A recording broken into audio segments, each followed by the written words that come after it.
नहमदुहु व नुसल्ली अला नबिय्यिहिल करीम। अम्मा बाद फ़अऊज़ु बिल्लाहिस समीइल अलीम मिनश शैतानिर रजीम। बिस्मिल्लाहिर रहमानिर रहीम। अर्रहमानु अल्लमल कुरआन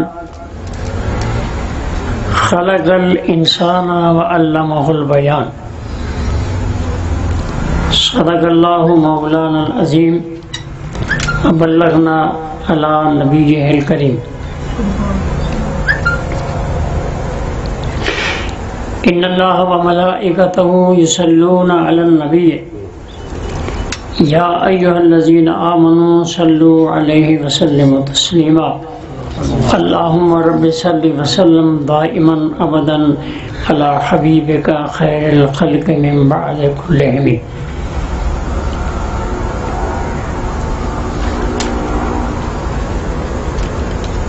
अल्लाह तबारक व तआला की हम्द व सना के बाद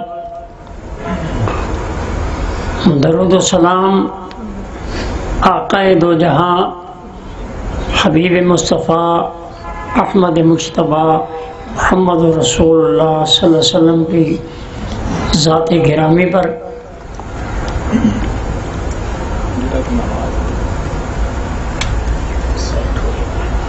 सबक का उन्वान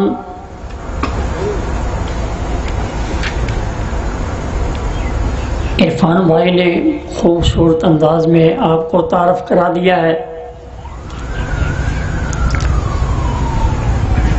एक बात जो मैं आपसे कहना चाहता हूँ तो बड़ी तवज्जो से सुन लें। सबक का सुनना कम है और सीखना ज़्यादा है। सुनने के बाद उसको सीखना है। उस पे जो सवाल जो बात आप खुद मुकम्मल नहीं कर सकेंगे, मैं उसके लिए हाज़िर हूँ।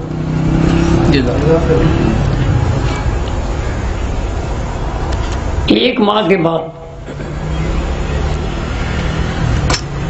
आप लोगों का चेहरा मुबारक देखकर मुझे एक ताज़गी मिलती है, मुझे एक हिम्मत मिलती है।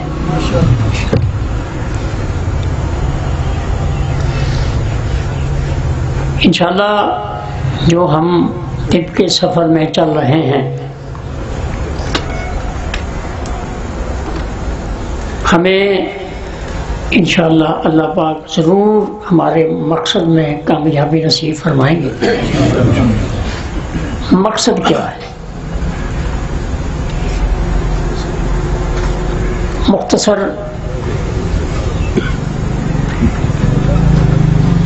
मकसद मेरा सिर्फ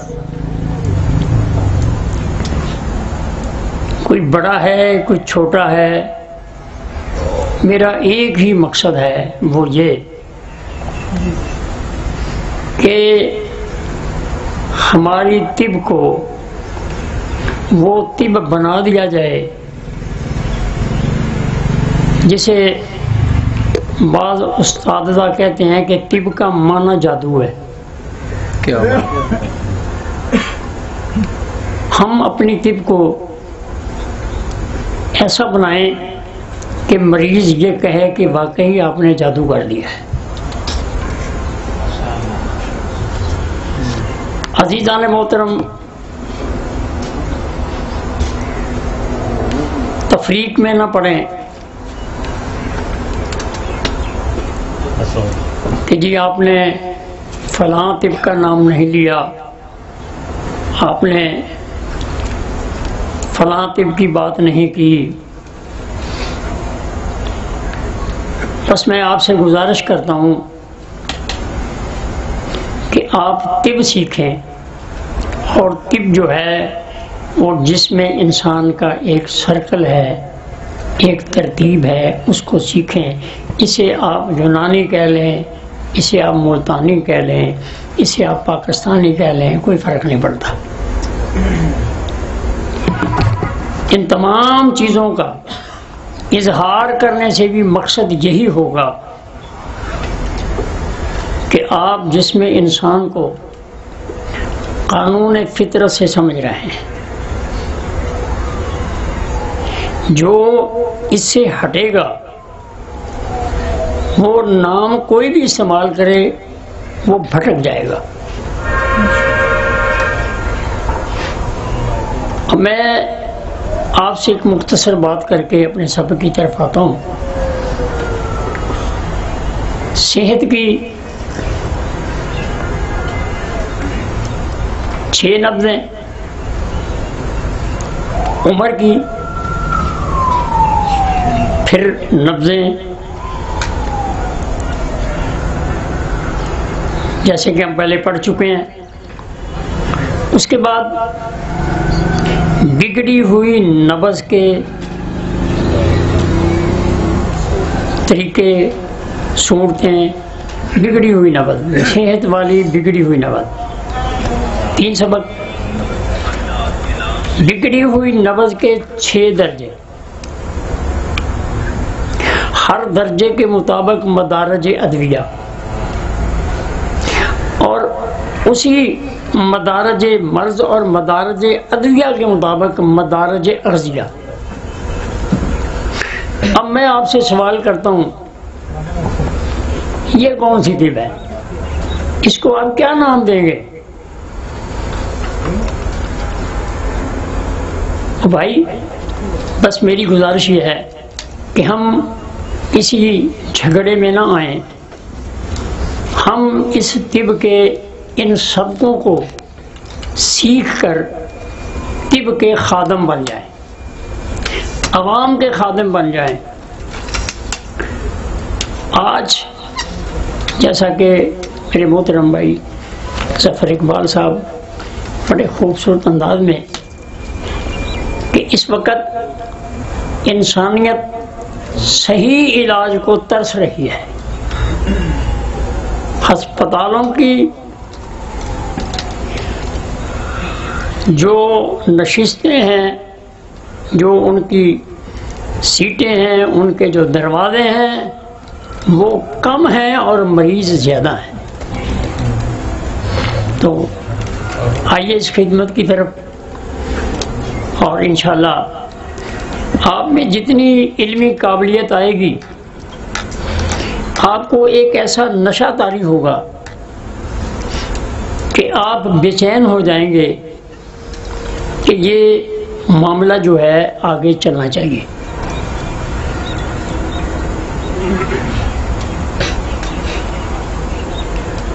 ना इधर उधर की बात कर, ये बता ये काफिला क्यों लुटा, मुझे रहज़नों से गर्ज नहीं, तेरी रहबरी का सवाल है। मैं भी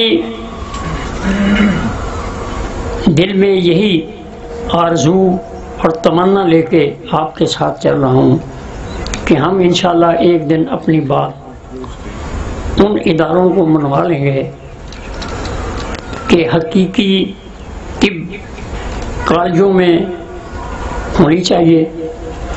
जब कॉलेज से कोई हकीम फारिग हो तो उसके अंदर एहसास कमतरी ना हो, वो समझे कि मैं तबीब बनकर निकला हूँ। अज़ीज़ान मोहतरम, एक साहिब ने पिछले दिनों फ़ोन किया मुझे, भाई ज़फ़र साहब के उस बात पे बात याद आ गई। कुछ लोग तनकीद करते हैं, तो आज से महीने 1.5 महीने की पहले की बात है, शाह साहब ने मुझे बताया कि एक ने फ़ोन करके कहा कि देखें आपने तो सारी तिब का हुलिया ही बिगाड़ दिया। भाई वो क्यों? वो कह रहा देखें हबस का मौसम तो अब है, तो आज से महीने पहले हबस थी ना, 1.5 महीने पहले, तो हबस के बाद फिर खारिश और फिर लज़्ज़त, यानी उसने तिब को नहीं समझा।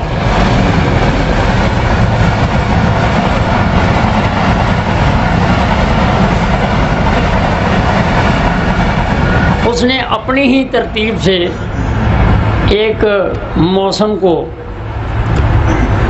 अपने तरीक़ाकार में उसने तब्दील करके हम पे इतराज़ कर दिया कि जी ये हबस है, इसके बाद फिर लज़्ज़त आएगी, ख़ारिश आएगी, ये वो। आपने क्या किया, आपने तो लज़्ज़त पहले शुरू कर दी है। तो मेरी गुजारिश ये है कि तिब को हम सीखें और इतराज़ करने वाले को अगर समझा सकते हैं तो ठीक है, वरना उसे कहें कालो सलामा। अज़ीज़ान मोहतरम, आज हमने सबक पढ़ना है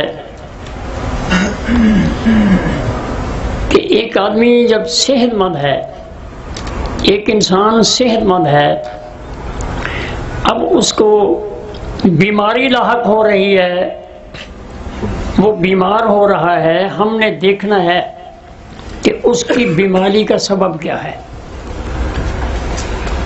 इसको हम असबाब मुमर्दा कहते हैं। आज क्योंकि इस पे बात करने का मौका नहीं है, इंशाअल्लाह सबक काफ़ी सारे हैं जो हमारे इन सबकों के साथ मुंसलिक हैं, लेकिन वक़्त की कुछ कमी होती है। तो हमने सीखना ये है आज के सबक में कि सेहत वाली नबद जब बिगड़ती है तो उसकी सूरत क्या है। सीधा सीधा मामला है कि अगर नौजवान आदमी है, उसकी नबद खुश्की की तरफ माइल है, अगर कोई औरत नौजवान है उसकी गर्मी की तरफ माइल है, बच्चा है उसकी नबद असाबी है, दूध का इस्तेमाल है, ये उसका असल मिजाज है। अब वो बीमार होता है तो फिर उसकी नबज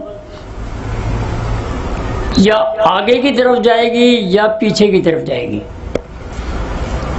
तीसरा और कोई रास्ता कितना मुख्तसर सी बात है। मसलन अगर किसी नौजवान की नबज खुश्क गर्म है, उजलाती गुद्दी है, और उसने अगर उजलाती असाबी उजलाती असाबी गुद्दी तर गर्म या तर खुश्क या खुश्क तर, अगर इन चीज़ों का इस्तेमाल किया तो उसकी नबज पीछे को चली जाएगी। और अगर वही शख्स अपनी ग़िज़ाएं यानी खुदत की तरफ गर्म ग़िज़ाएं खानी शुरू कर दे तो फिर उसकी नबज आगे की तरफ चली जाएगी। अब इस नबज को कैसे समझेंगे कि अगर नौजवान की नबज अगर खुश्क गर्म है तो हमारी तिब का ये कानून और रसूल पहले मुरतब है कि वो 3 उंगलों पर नबज होगी। अब वही नबज बिगड़ने की सूरत में या वो नबज खुदत की तरफ जाएगी, यानी वो 4 उंगलों की तरफ जाएगी, कोई दूसरा और इसके बारे में कुछ नहीं कहा जा सकता। ये एक मुसम्मम बात है, एक मुसल्लम बात है कि उसका 4 उंगलों की तरफ नबज का जाना इस बात का इजहार है कि उसने गर्म चीज़ों का इस्तेमाल ज़्यादा कर लिया है। आप बग़ैर किसी तरद्दुद के, बग़ैर किसी अपने अंदर कोई एहसास कमतरी को रखते हुए, बिल्कुल नहीं, आप यकीनन कहें कि इसकी नबज अब सेहत की तरफ से हट गई है और जिगर की तरफ, सफरा की तरफ, गर्मी की तरफ माइल हो गई है।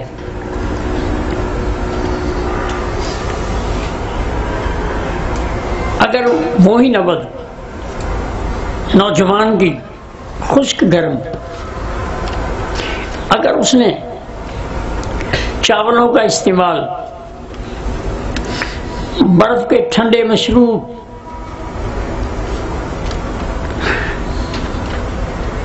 इन चीज़ों का अगर इस्तेमाल उसने ज़्यादा किया है तो वो 3 उंगलों वाली नबज 2 उंगलों की तरफ चली जाएगी। कोई इसके अलावा दूसरी राय बिल्कुल नहीं है।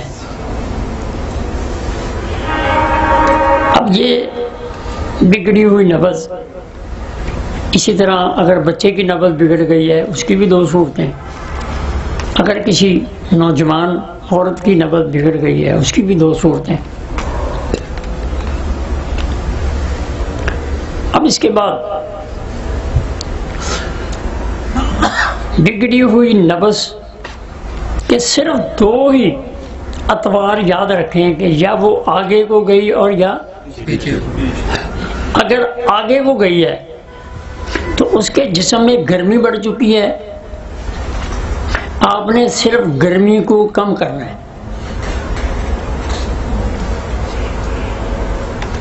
अब जब आप उसको गर्म तर या तर गर्म चीजें देंगे तो उसको यकीनी शफा होगी, कोई वजह नहीं कि उसे शफा ना हो,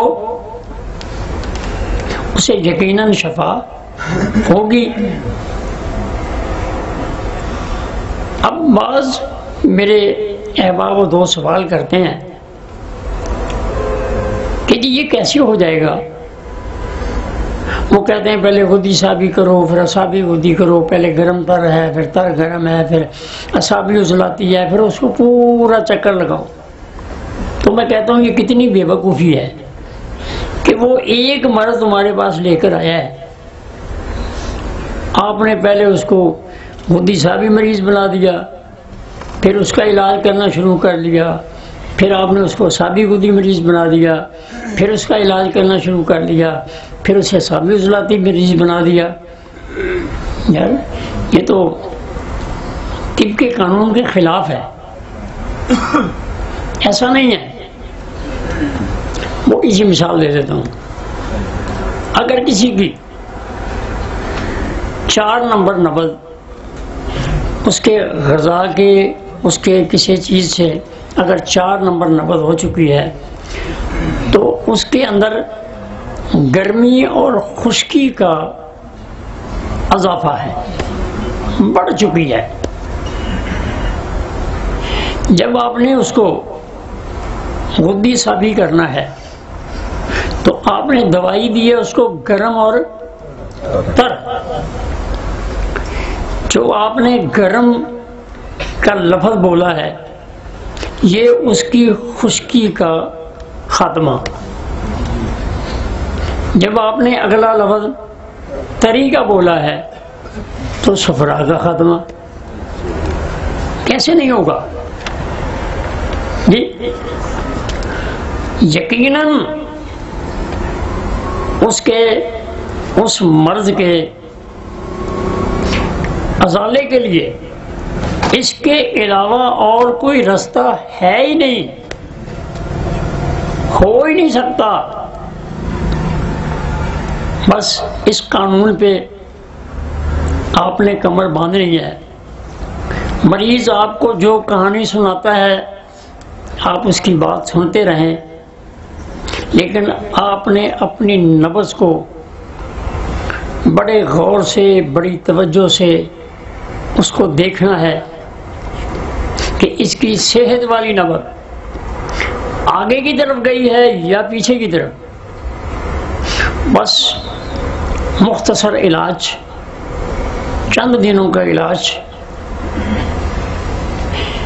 अगर वो पीछे की तरफ गई है तो दोबारा उसी के मिजाज के मुताबिक उसको दवा और ग़ज़ा दे दी जाए, और अगर आगे की तरफ गई है तो फिर उसके जिस्म में जो चीज़ बड़ी हुई है उसको आप कम करें, उसको मुकम्मल शफा हो जाएगी।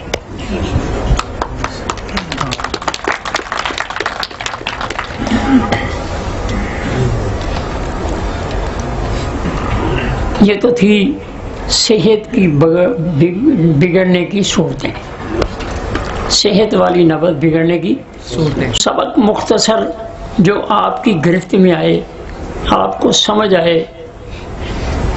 ऐसा नहीं है कि इतना लंबा सबक हो जाए जो आप उसमें उलझ जाएं। तो मेरी यही तैयारी होती है कि मैं मुख्तसर आपको समझा दूं ताकि आपकी वो गिरफ्त में आ जाए। इसके बाद अब नबज़ बिगड़ चुकी है, अब उसके दर्जे।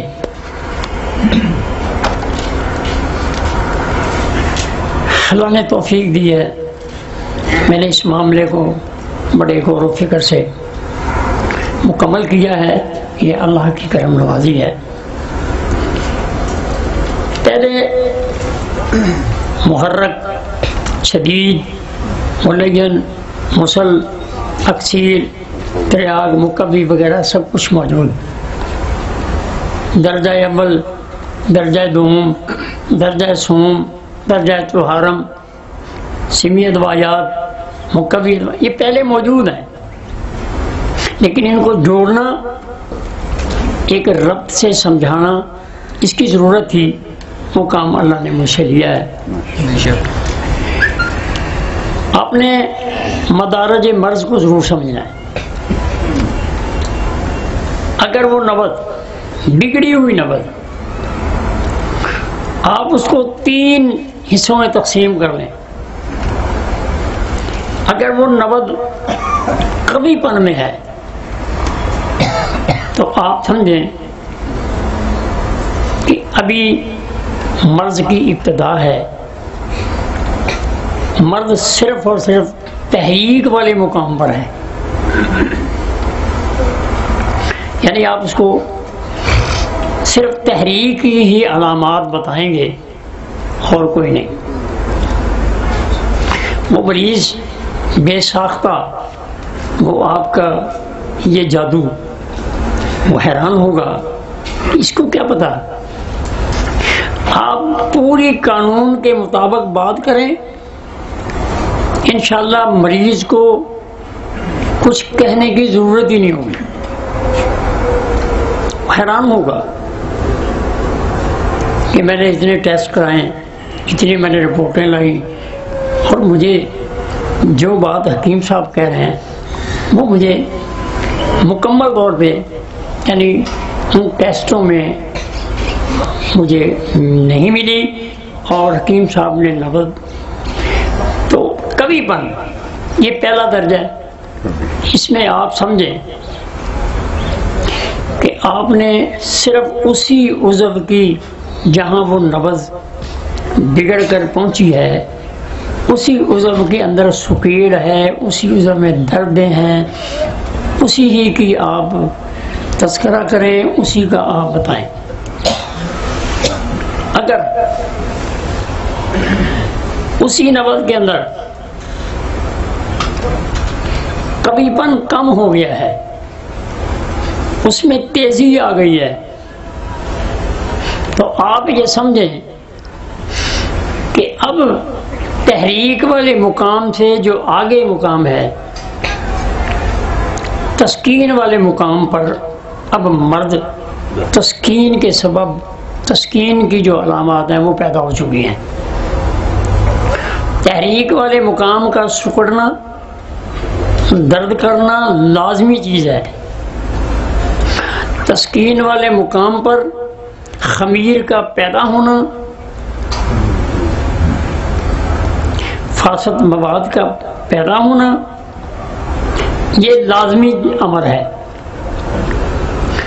अब आप पहली अलामतें भी कम बताएंगे, लेकिन तस्कीन वाले मुकाम की अलामत भी आप साथ बताएंगे। तस्कीन की अलामत क्या है कि वो उज़व कमज़ोर होगा। मसलन अगर नबज़ उजलाती है और तस्कीन वाले मुकाम पर अगर खमीर पैदा हो चुका है, तो अब गुदद के अंदर तस्कीन के सबब खमीर पैदा होने से, क्योंकि जिगर हमारे जिस्म के निज़ाम हज़म को इखराज करता है, अब उसे लाजमी कब्ज़ होगी और उसे जहाँ जहाँ गुदद हैं वहाँ जहाँ कमज़ोरी होगी। ये आपने दो चीज़ों को सामने रखना है। अब अगर उसमें कवीपन के बाद अगर उसमें तेज़ी आ गई है और तेज़ी वाले मुकाम का असर जो है वो तस्कीन वाले मुकाम पर है, अब अगर तेज़ी भी नहीं रही, तेज़ी भी ख़त्म हो गई है, अब उसमें ज़ौफ़ आएगा। अगर ज़ौफ़ आएगा तो आप फ़ौरन ये बात समझ लें कि तहरीक के सबब तस्कीन हुई और तस्कीन के सबब अब तहलील शुरू हो गई। तो तहरीक जहाँ है उससे दो अगले जो पॉइंट हैं उनमें तस्कीन है और उससे अगले जो दो पॉइंट हैं वहाँ तहलील है। अब तस्कीन के सबब तहलील क्यों आई कि तस्कीन वाले मुकाम के पास अब वो ग़िज़ा नहीं है जो वो आगे वाले सिस्टम की तरफ भेज सके। जब उसके पास ग़िज़ा नहीं है, वो आगे भेजेगा नहीं, तो ग़िज़ा के न मिलने के सबब उस उज़व को तहलील का अमल शुरू हो जाएगा, जिसका माना मफ़हूम कमज़ोरी है और उसका आखिरी दर्जा फालिज है। किसी को फालिज यकमुश्त नहीं होगा। अगली बात, ये आपके पास एक कानून और तरीका होना चाहिए, मेरी बात तवज्जो से सुने, कि आपने तस्कीन वाले मकाम को दवाई कौन सी देनी है, तहरीक वाले मकाम को दवाई कौन सी देनी है और तहलील वाले मुकाम पर दवाई कौन सी देनी है। अगर खुदा न खास्ता मरीज के या तबीब की किसी भी कमी से, नादानी से अगर तहलील वाले मुकाम को अगर मुहर्रक दवाई, मुहर्रक ग़िज़ा अगर दे दी गई तो वहाँ फालिज हो जाएगा, लेकिन वो हकीकी फालिज नहीं होगा। हकीकी फालिज में यानी किसी आदा का बिल्कुल ही शल हो जाना, जैसा कि वो अपने हाथ को यूँ उठा कर रखेगा, उसमें एहसास दर्द वगैरह नहीं होगा। ये जो फालिज है कि आपने तहलील वाले मुकाम पर, यानी दर्जा भी तहलील का नहीं आया, आपने तहरीक वाले मुकाम को, तस्कीन वाले मुकाम को, तहलील वाले मुकाम को मुकम्मल नहीं समझा। दवाई आपने देनी थी तहलील वाले मुकाम को मुकव्वी अक्सीर, आपने उसको मुहर्रक शदीद देना शुरू किया तो गोया वो हजम नहीं कर सकेगा और उसके अंदर फासद मादे, यानी यूँ कह लें कि सुद्दों की शक्ल में बनकर उसको फालिज का अर्ज़ा कर देंगे। वो फालिज जो तहरीक तस्कीन के सबब, एक ये फालिज जो खर्द इलाज के सबब, दोनों में कुछ फ़र्क है कि वो जो असल जिस मदारज से होते हुए जो फालिज होता है तो उसका इलाज देर तक और उसका शल हो जाना, बेजान हो जाना, दर्द न करना, ये ज़रूरी होता है। और ये फालज इसके अंदर तमाम चीज़ें शल नहीं होती, वो दर्द भी करता है और कुछ हरकत भी करता है। इस्तिरखा कह लें, लेकिन नाम हम तहरीक, तस्कीन और तहलील का लेंगे, ये उसके समझने के लिए कि वहाँ इस्तिरखा हो गया। अज़ीज़ान मोहतरम, अब क्या हुआ, मदारज मर्ज़ को कैसे समझेंगे और मुतासरा मुकाम को कैसे समझेंगे। सबसे पहले मर्ज़ मिजाज में आती है। सबसे पहले मिजाज में मर्ज़ आती है। मिजाज में हम कहते हैं जी आपका मिजाज कैसा है। इसका माना मफ़हूम जो मैं आपको समझाना चाहता हूँ, मिजाज के नीचे लज्जत है। यानी हम ये पूछते हैं कि भाई आप ठीक ठाक खा पी रहे हैं, आपको हर चीज़ का सुरूर आ रहा है, लज्जत आ रही है, ये माना है। आपका मिजाज कैसा है?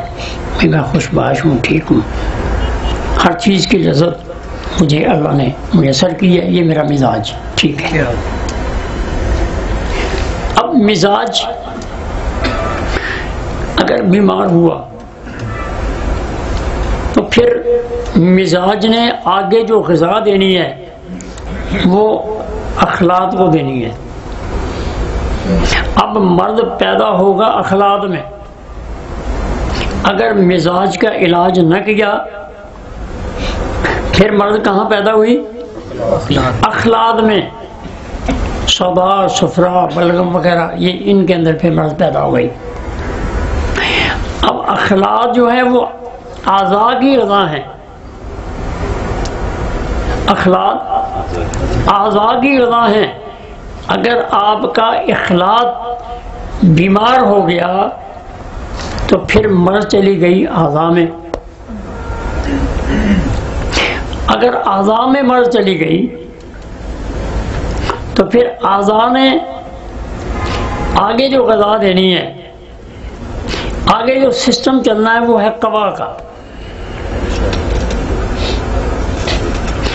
अब अगर आपकी यही ग़िज़ा जो आज़ा को गलत मिली उसने आगे दी तो आपके जिस्म की कुव्वत जो है वो कम हो गई, क़वा ताकत कम हो गई।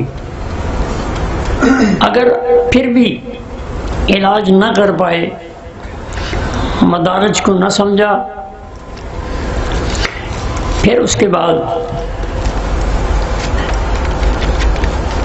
क़वा की ग़िज़ा दुरुस्त न होने के सबब फिर अफ़आल जो हैं वो ख़राब हो जाएंगे। बीच में एक लफ्ज़ अरवाह का है, अरवाह बीमार हुए आज़ा के सबब, अरवाह ने जब आगे ग़िज़ा क़वा को ना दी तो उसमें कमज़ोरी आ गई। फिर उसके बाद अगर उसको भी ग़िज़ा नाक़स आगे गई तो फिर उसके अफ़आल ख़राब हो गए, जिसको हम फालज कहते हैं। ये सबक हैं, इनको आप परोते जाएं, एक लड़ी बनाते जाएं।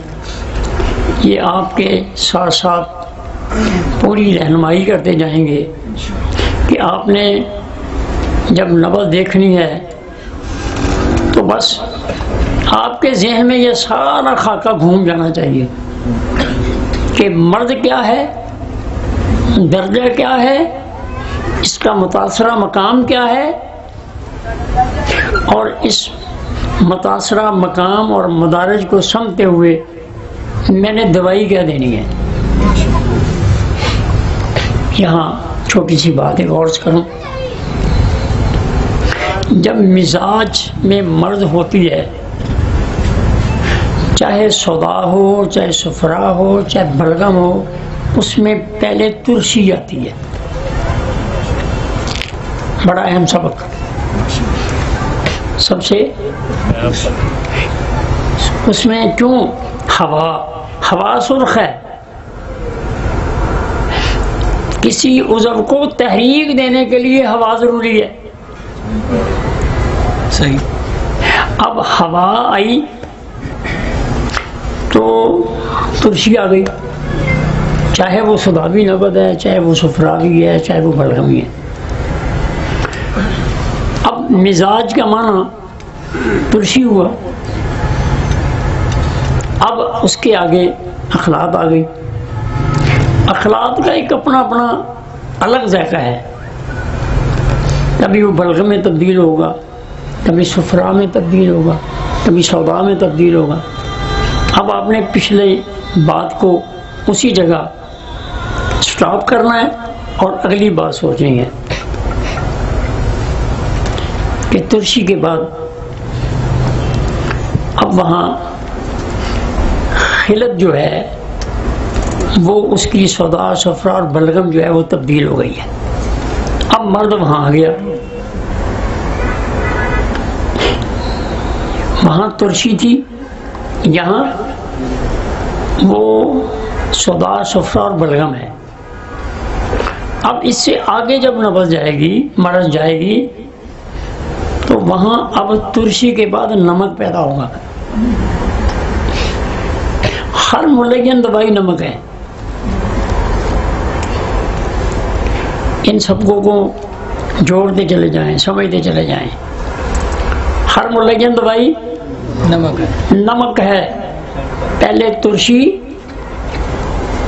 और उसके बाद वो सौदा सफरा और बलगम उसकी खिल, उसके बाद उसके अंदर अब नमक पैदा हो जाएगा। नमक के बाद अगर वहाँ भी स्टॉप ना हो सका, इलाज ना हो सका, तो फिर वहाँ तज़ाब पैदा हो जाएगा। तज़ाब मुसल है, हर मुसल तज़ाब है। हजामा करने वाले दोस्तों से मेरी गुजारिश है कि वो मुसल से हजामा किया करें। जिसको समझने की ज़रूरत हो मैं हाज़िर हूँ।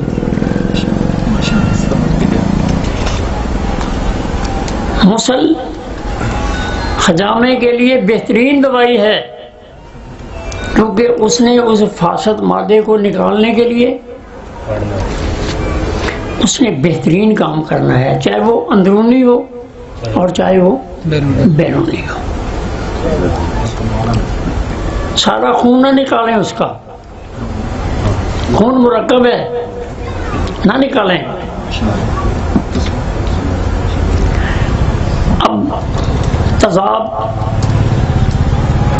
मुसल हो गया, मदारज मर्ज़ भी समझ में आ रही है आपके, अब मदारज अदविया भी। वो अदब जहाँ जहाँ बीमार हो रहा है उसके लिए दवाई भी बदल रही है। मिजाज, अखलाक, आज़ा, अरवा और फिर क़वा और फिर अफ़आल। इसी तरह मुसल से आगे अक्सीर है, यानी अगर आपने तसाब का इलाज न किया तो वहाँ जहर पैदा हो जाएगा। और हर अक्सीर जहर से तैयार होती है, जिसमें जहर नहीं वो यूँ तो अक्सीर बादियाँ हम कह देते हैं जी, दरिया के मैदा कह देते हैं, लेकिन वो हकीकी वो तिब के मफहूम में ना वो तरियाक है और ना वो अक्सीर है। उसके बाद अफ़आल, क़वा अगर उसकी कमज़ोर हो जाए तो आप उसे अक्सीर देंगे। अक्सीर बहुत कलील मिक़दार में और बहुत कम वक़्त में और लंबी दवाई ना दें, जिसको अक्सर आपने इस्तेमाल करानी है उसे अपने करीब रखें, उसे हफ्ते महीने की दवाइयाँ बंद करना दें। अगर जहर ने अगर अपना काम दिखा दिया तो उसके अफ़आल ख़राब हो जाएंगे। फिर आपके पास अफ़आल को ठीक करने के लिए सिर्फ एक ही रास्ता बाकी बच जाएगा, वो है क़वा, ताकत। अब आपने मुकव्वियात का इस्तेमाल कराना है। मुकव्वियात मैंने मुख्तसर एक जुमले में ये बात आपको समझा दी है कि हर मिजाज के जितने मग़ज़ियात हैं वो मुकव्वी हैं, कोई दवा मुकव्वी नहीं है। क्योंकि अगर वो शदीद में, मुहर्रक में, मुलय्यन में, मुसल में अगर इस्तेमाल हुई है तो वो तो उनके साथ सेटिंग है उसकी, वो मुकव्वी कैसी होगी? मुकव्वियात सिर्फ मग़ज़ियात हैं और 6 लफ्ज़ों के 6 मुकव्वियात जो हैं वो आपके पास मौजूद हैं, सिर्फ आपकी तवज्जो की तरफ गा रहे हैं। आप इस पे गौर करेंगे आपको मिल जाएंगे। तो आज बिगड़ी हुई नब्ज़ के मदारिज, उसकी सूरतें हमने इसको मुकम्मल किया है। सबक कोई भी मुकम्मल नहीं होता, उसको तालिब इल्म खुद मुकम्मल करता है। जहाँ ना समझ आए उसको समझा जाता है, फिर वो सबक मुकम्मल होता है। छोटा सा जो मैं सबक पेश करना चाहता हूँ वो ये है कि आम मरीज़ जब आकर ये कहता है कि मुझे चक्कर आते हैं, मैं अलामत पे ना कभी दवाई देता हूँ ना अलामत की बात सुनता हूँ, मैं मर्ज़ को देखता हूँ। अब ये एक अलामत है, मरीज़ कहता है मुझे चक्कर आते हैं। अब आपने अलामत को समझने के लिए नब्ज़ का सहारा लेना है और उससे आपको या मरीज़ को क्या फ़ायदा होगा? वो ये होगा कि अगर उसकी नब्ज़ असाबी है तो आप कहें भाई आप जब लेटे हुए होते हैं, बैठे हुए होते हैं तो आपको चक्कर आते हैं।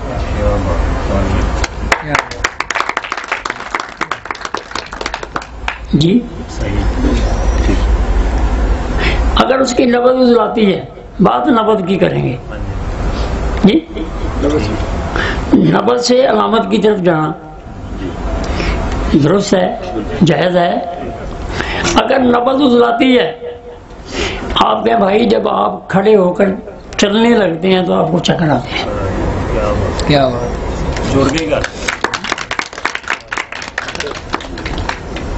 वो हैरान होगा यार मैं कुछ समझ रहा हूँ, ये हकीम साहब मुझे कुछ बता रहे हैं और ये सच है, दुरुस्त है जो हकीम साहब कह रहे हैं, वाकई यही कुछ है। अगर उसकी नब्ज़ बुद्धि है तो आपने उसे कहना कि भाई आपके पाँव लड़खड़ाते हैं।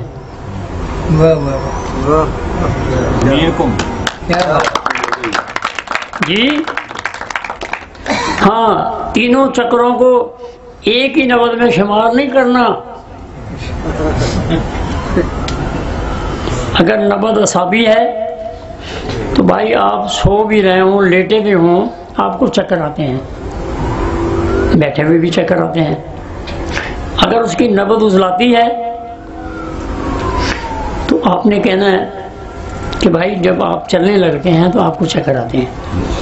ये कानून है, ये टेवा नहीं है। और अगर उसकी नब्ज़ बुद्धि है तो आपने कहना है आपके पांव लड़खड़ाते हैं, यकीनन वो आपके बात की तस्दीक करेगा और वो समझेगा कि इस तबीब ने मेरे मामले को समझ लिया है।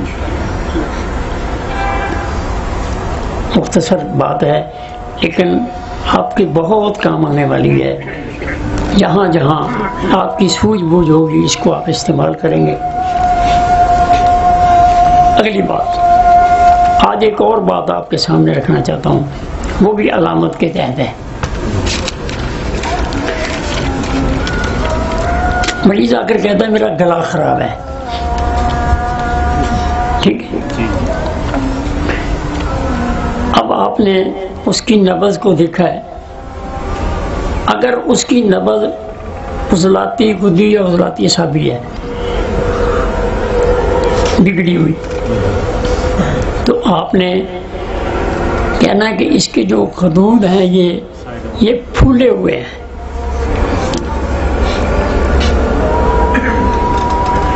अब आपने उसको यकीन कैसे करना है? आपको तो यकीन आ गया, आपने उसके गले को खोलना है, उसके लवाहिकीन को कहना है पहले कि भाई इसके गले जो हैं वो फूले हुए हैं और तस्कीन वाले मुकाम पे दर्द नहीं होता। गले फूले हुए हैं, खांसी आ रही है लेकिन दर्द नहीं है। कुछ चीज़ खाते हुए महसूस करता है कि कुछ चीज़ अड़ रही है लेकिन दर्द नहीं। अगर उसकी नब्ज़ गुद्दी है, असाबी में गले नहीं पड़ते, अगर उसकी नब्ज़ गुद्दी है तो फिर उसके गले के अंदर सुर्खी होगी। वहाँ अब सोजश के बाद वरम हुआ है,